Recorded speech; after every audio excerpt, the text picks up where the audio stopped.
अस्सलाम वालेकुम स्टूडेंट्स। आज का जो हमारा टॉपिक है वो है वर्क एनर्जी प्रिंसिपल। हम देखते हैं कि हम जब किसी बॉडी पे फोर्स लगाते हैं तो फोर्स लगाने की वजह से बॉडी कुछ डिस्प्लेसमेंट कवर करती है और ये वर्क जो है कंसीडर होता है और ये वर्क किसी बॉडी की एनर्जी में चेंज लाता है। तो आज हम देखेंगे इसका मैथमेटिकल रिलेशन क्या है कि वर्क का और एनर्जी का रिलेशन क्या बनता है। इसकी डेरिवेशन हम देखने से पहले हम थोड़ी सी एक्सप्लेनेशन समझ लेते हैं, फिर इसकी स्टेटमेंट अंडरस्टैंड करते हैं कि स्टेटमेंट कहती क्या है। सपोज कर ले मेरे पास कोई एक बॉडी है जिसका मास है m।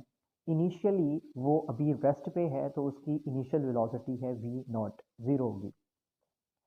अब जब आप इस बॉडी पे फोर्स लगाते हैं तो ये बॉडी डेफिनेटली इस डायरेक्शन में मूव करना शुरू कर देगी। अगर ये बॉडी फोर्स लगने के बाद जब आपने फोर्स लगाई तो बॉडी राइट वर्ड डायरेक्शन में जो है वो मूव करना स्टार्ट हो जाती है और कुछ टाइम टी के बाद इस बॉडी ने जो डिस्प्लेसमेंट डी कवर की है और डी डिस्प्लेसमेंट कवर करने के बाद बॉडी का मास तो सेम रहता है लेकिन इसकी वेलोसिटी चेंज हो जाती है। इसका मतलब है कि फोर्स के लगने से बॉडी ने कुछ डिस्प्लेसमेंट भी कवर किया, ये तो वर्क हो जाएगा। और दूसरी बात, फोर्स के लगने से बॉडी की वेलोसिटी में चेंज आया जो कि वी नॉट से वी एफ हो गया।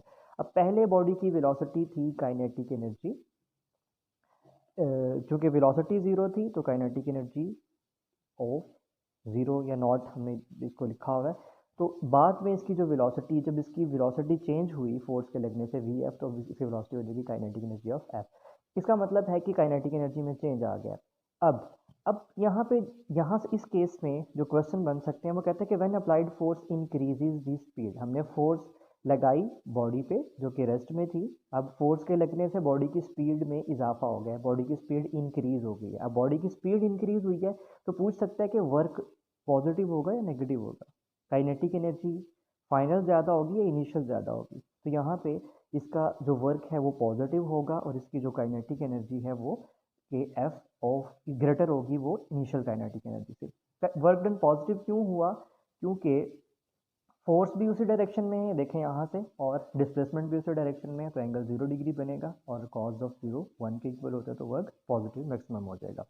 दूसरा केस हमारे पास ये हो सकता है कि अगर कोई बॉडी जा रही है, अगर कोई बॉडी है, ये बॉडी है जिसका मास है m, ये वी नॉट वेलोसिटी से मूव कर रही है या ये v वेलोसिटी से मूव कर रही है इस डायरेक्शन में। सिंपल कह लें इसकी वेलोसिटी v थी, ये इस डायरेक्शन में जब ये मूव करेगी तो ये डेफिनेटली कुछ डिस्प्लेसमेंट कवर करेगी। अब जब ये डिस्प्लेसमेंट कवर करती है तो कुछ डिस्प्लेसमेंट, अब हम इस मूविंग बॉडी को रोकना चाहते हैं। अगर हम इस मूविंग बॉडी को रोकना चाहते हैं तो ऑब्वियसली हम इस की मोशन के ऑपोजिट डायरेक्शन में फोर्स लगाएंगे। देखें, बॉडी जा रही थी right word with velocity v, हमने इसको रोकना है, इसको अपोज करना है, तो इसको अपोज करने के लिए हम फोर्स अप्लाई करेंगे जो कि इसकी अपोजिट डायरेक्शन में होगी। अब क्या होगा, जो वेलोसिटी, जिस वेलोसिटी से बॉडी पहले मूव कर रही थी, फोर्स के लगने से इसकी वेलोसिटी कम होना शुरू हो जाएगी। क्यों? क्योंकि बॉडी जाना चाह रही थी इस डायरेक्शन में और हमने फोर्स लगाई इस डायरेक्शन में, तो बॉडी की जो वेलोसिटी है वो अपोज होगी। अब वेलोसिटी कम होगी तो काइनेटिक एनर्जी भी कम हो जाएगी और एक पॉइंट ऐसा भी आएगा कि काइनेटिक वेलोसिटी बिल्कुल जीरो हो जाएगी और काइनेटिक एनर्जी भी जीरो हो जाएगी।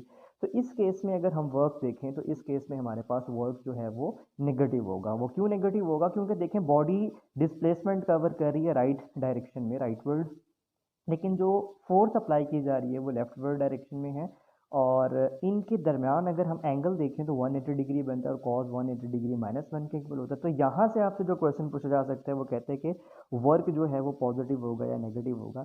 अगर अप्लाइड फोर्स बॉडी की स्पीड को कम कर दे, अगर अप्लाइड फोर्स बॉडी की स्पीड को डिक्रीज कर दे तो हमारे पास वर्क जो है वो नेगेटिव होगा और फाइनल वेलोसिटी जो है वो कम होगी इनिशियल वेलोसिटी से।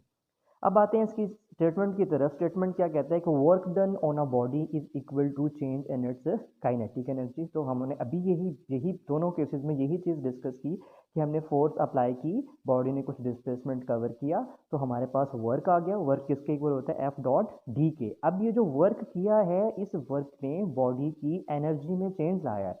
किस एनर्जी में चेंज लाया? क्योंकि बॉडी मूव करना शुरू हुई है या मोशन से जो है मूव करते हुए वो रुक गई है, तो मोशन की वजह से जो एनर्जी होती है वो काइनेटिक एनर्जी होती है। तो हमारे पास बॉडी की काइनेटिक एनर्जी में चेंज आया है। तो अब इसकी हम डेरिवेशन करते हैं, इसका प्रूव करते हैं और इस ही स्टेटमेंट से हमारा एक न्यूमेरिकल सॉल्व होता है, न्यूमेरिकल नंबर 4.8, जो कि आपकी एक्सरसाइज का है। इसी रिलेशन को यूज़ करके हम इसको सॉल्व भी करेंगे। जी स्टूडेंट्स, इसके बाद हमारे पास आती है जी स्टेटमेंट हमने पढ़ ली पहले, work done on a body is equal to the change in its kinetic energy, यानी कि हम किसी बॉडी पे जो वर्क करेंगे वो उस बॉडी की काइनेटिक एनर्जी में चेंज ले आएगा। मैथमेटिकली हम इसको लिखते हैं work done is equal to change in kinetic energy, और हमें पता है कि काइनेटिक एनर्जी जो होती है वो बराबर होती है हाफ एम वी स्क्वायर के। तो यहाँ पे half m v f square minus half m v i square, यानी कि चेंज इन काइनेटिक एनर्जी। इसका प्रूफ बड़ा इंपॉर्टेंट है, ये आपका एक इंपॉर्टेंट शॉर्ट क्वेश्चन बनता है जो चैप्टर नंबर 4 से अंदर से आपसे शॉर्ट क्वेश्चन पूछा जा सकता है और अक्सर पूछा भी जाता है। और इससे आपका एक न्यूमेरिकल मैंने भी बताया 4.8 भी सॉल्व होता है। प्रूफ देखते हैं। सबसे पहले हमें पता है कि वर्क होता है फोर्स इनटू डिस्प्लेसमेंट, तो हमने सेकंड लॉ ऑफ न्यूटन से पढ़ा था, F is equal to m a. और थर्ड इक्वेशन ऑफ मोशन हमें कहती है 2a एस होता है। एस को मैंने क्योंकि यहाँ पर डिस्टेंस को डी से रिप्लेस किया होगा तो 2a s is equal to v s square minus v i square हो जाएगा। इस इक्वेशन से मुझे डी की वैल्यू निकालनी है, तो ये इक्वेशन कुछ हमारे पास ऐसे हो जाएगी, d is equal to v f square minus v i square by 2a। अब देखें, मुझे वर्क चाहिए और वर्क निकालने के लिए मुझे फोर्स चाहिए थी और डिस्प्लेसमेंट चाहिए था। फोर्स भी मैंने निकाल ली और डिस्प्लेसमेंट भी मैंने निकाल लिया। अब इन दोनों इक्वेशन को, यानी कि इक्वेशन नंबर 2 और इक्वेशन नंबर 4 को मैं इक्वेशन नंबर 1 में पुट कर दूंगा। तो इक्वेशन 1 हमारे पास ऐसे हो जाएगी कुछ, work is equal to f dot d, दोनों वैल्यूज पुट की, f is equal to m a और डी की वैल्यू ये हमने ऊपर से यहाँ पे ये पुट की। ए जो है एक्सेलरेशन दोनों से कैंसिल आउट हो जाएगा, हमारे पास आ गया half m into v f square minus v i square. इसको मल्टीप्लाई कराया हमने आगे, तो ये चेंज इन काइनेटिक एनर्जी के इक्वल आ गया। तो यहाँ से ही हम कहते हैं कि जी काइनेटिक वर्क डन का जो यूनिट जो है वो जूल भी होता है। तो यहाँ से वर्क डन के 3 यूनिट बन गए, न्यूटन मीटर भी होता है, जूल भी होता है और किलोग्राम मीटर स्क्वायर पर सेकंड स्क्वायर भी होता है। तो अब यहाँ से एक एमसीक्यू आपसे पूछा जाता है कि जी work has same dimension as that of, तो वर्क और टॉर्क के डायमेंशंस तो सेम होते हैं, लेकिन वर्क के केस में न्यूटन मीटर जो होता है वो जूल के इक्वल होता है, लेकिन टॉर्क के केस में न्यूटन मीटर जूल के इक्वल नहीं होता। इसकी एक रीज़न है, अगर आप क्यूरियस हुए तो वो कमेंट सेक्शन में मेंशन कीजिएगा, मैं इसको एक्सप्लेन कर दूंगा। कोई और टॉपिक आपको समझ नहीं आता आप बता सकते हैं, मैं उस पर वीडियो को बना दूंगा। अस्सलाम वालेकुम वरहमतुल्लाह।